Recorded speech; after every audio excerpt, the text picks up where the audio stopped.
All right, everybody, so we're going to do another lesson on transformations, and today's lesson is going to be on reflections. So we're going to start with talking about reflections in the y-axis.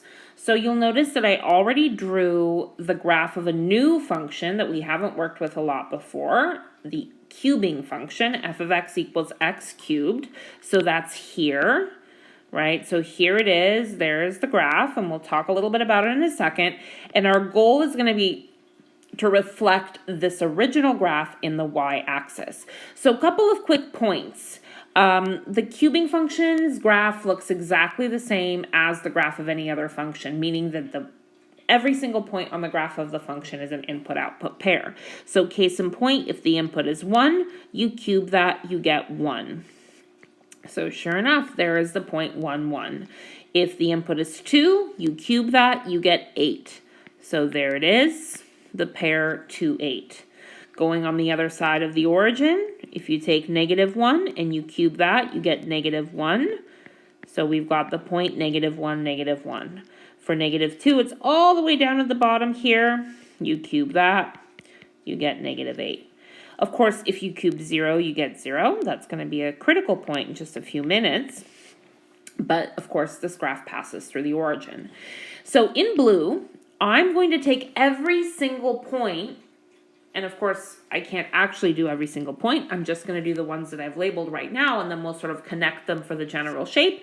And I'm going to flip it over the y-axis. So watch what I'm going to do. I'm going to dot over to the y-axis.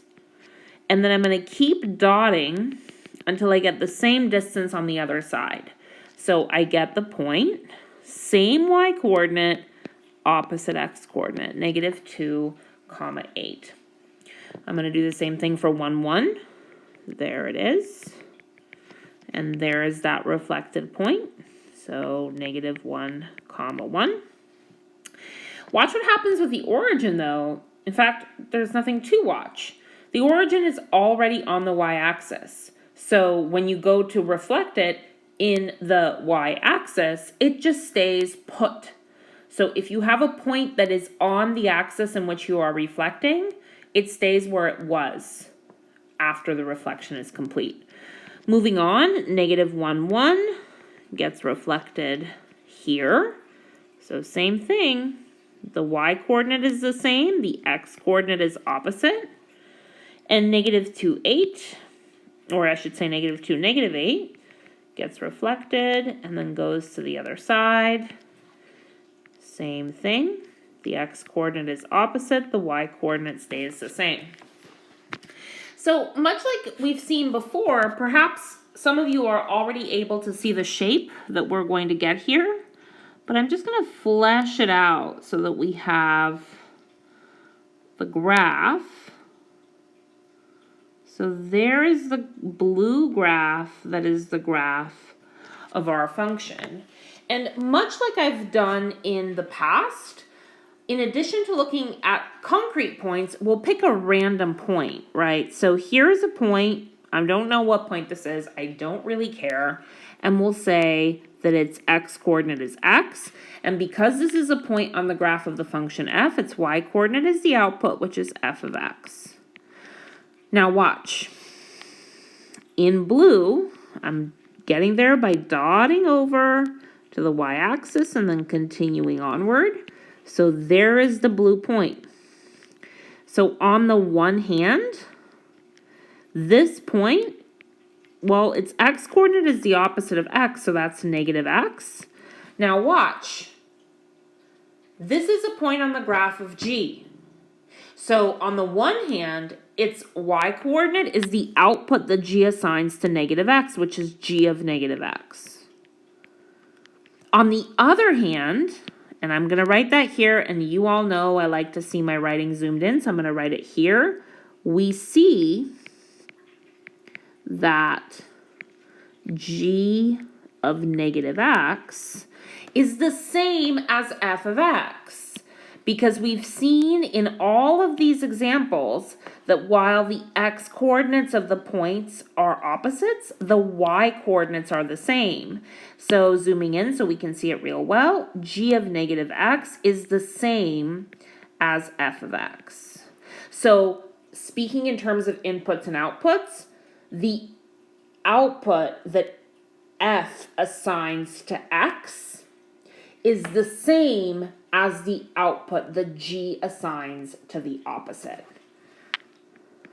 This means this is the same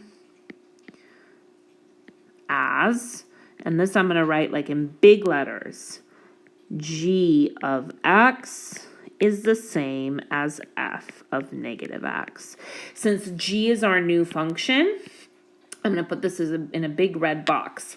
Since g is our new function, we've sort of gotten into the habit of expressing g in terms of our original function. So what we see is that if we are talking about expressing the new function in terms of the old one, g of x, which is the new function, is f of negative x. So just to finish this example, if I go over here and I pick my bright blue color, g of x is the same as negative x cubed, which of course, if you cube negative x, that's the same as negative x cubed. So that's g of x. For our next example, and I've already got a picture set up here, we're going to take this function and our goal, and again, I'm going to zoom in to the right here, our goal is going to be to reflect f of x in the x-axis this time. So in the previous page, we reflected in the y-axis. This page, we're going to reflect in the x-axis. It's going to work exactly the same way. So we're going to take points on the graph here. So I'll just pick a few, and I hope you all remember from our conversation in our lesson on transformations. I'm going to pick a few nice points. So we have 0, 0, we have 1, 1, we have 4, 2, and if you want, you could also do 9, 3. So notice how the x coordinates are all perfect squares, 0, 1, 4, and 9. And now I'm going to reflect all of these points in the x-axis. So watch. I'm going to dot down to the x-axis this time. And I'm going to keep going the same distance down. So there it is, this point right here. What are the coordinates of this point? Well, you can see the blue and the black are stacked directly on top of one another, so they have the same x coordinate, but the y coordinate is different. So we have this coordinate is 9 and negative 3. By that same token, if we go down to the x-axis and then keep on going, we end up here. Same x coordinate, still 4. But the y coordinate is opposite. It's negative 2 this time. Here, we dot down to the x-axis and then keep on going. We end up at this point. Same x coordinate, y coordinate is negative 1. And then, of course, the origin, well, the origin is a very special point because it's the only point that's on both axes. So when you reflect it in the x-axis, you again get the same point as where you started. So if you want, you could put a little blue dot there just to kind of guide you, but it doesn't move when it's reflected in the x-axis. Okay, so let's draw it in. So again, for the best of our ability, there is the reflected graph. Right, so we can sort of flesh it out a little bit, make it a little bit fuller here. So there it is. So that blue is the graph of our new function g. Just the same way that we look at some particular points and then some general points, let's think about a random point on the graph of g. So I'm going to pick a point here. I don't know what its x coordinate is. Let's just call it g of x. Okay, and then just like we did before, we're going to see what point it came from. So we're dotting up to the x-axis. There it is. So let's talk about this black point. It has the same x-coordinate, so its x-coordinate is still x. Now, what about its y-coordinate? Well, on the one hand, it's a point on the graph of f. So its y-coordinate is f of x. Right, so there you are. But on the other hand, and you all can see this with me, the black point and the blue point, their y-coordinates are opposite. One of them is above the x-axis, the other one is below. So I'm going to write this zoomed in because I like to have my writing zoomed in. We see that g of x is the opposite of f of x. So now that we've done these two examples, and I'll have another video for you where we look at some concrete examples, the summary that we have here, and I'm going to write the summary for both types of reflections. Reflecting in the y-axis, that's the one that we did in the first page. So reflecting in the y-axis leaves the x-coordinates, leaves, let's start the summary over. So summary, reflecting in the y-axis.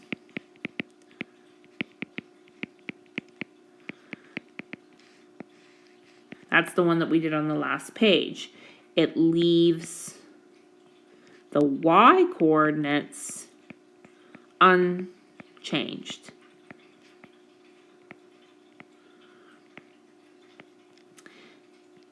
And then it sort of flips the x-coordinate. So the reflection in the y-axis is an x-coordinate transformation. So what you see, and I'll write this in red here, so the new function g is f of negative x. In other words, we replace x with negative x when we are reflecting in the y-axis. For reflecting in the x-axis, so it's very much the same sort of thing. So let's kind of summarize what we saw here. Reflecting in the x-axis, and you see it, it's right above you. It leaves the x-coordinate or the input unchanged, and it quote-unquote flips the y-coordinate.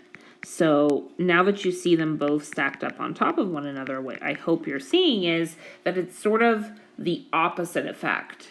So again, if you're expressing the new function in terms of the old one, g of x is the opposite of f of x. So whereas reflecting in the y-axis, you're replacing x with negative x, reflecting in the x-axis, you're seeing a negative out front. So this concludes our first basic lesson on reflections. In the next video, we're going to look at some concrete examples where we take this new knowledge on reflections and we combine it with what we discussed previously in translations, and we put all of that together. So stay tuned.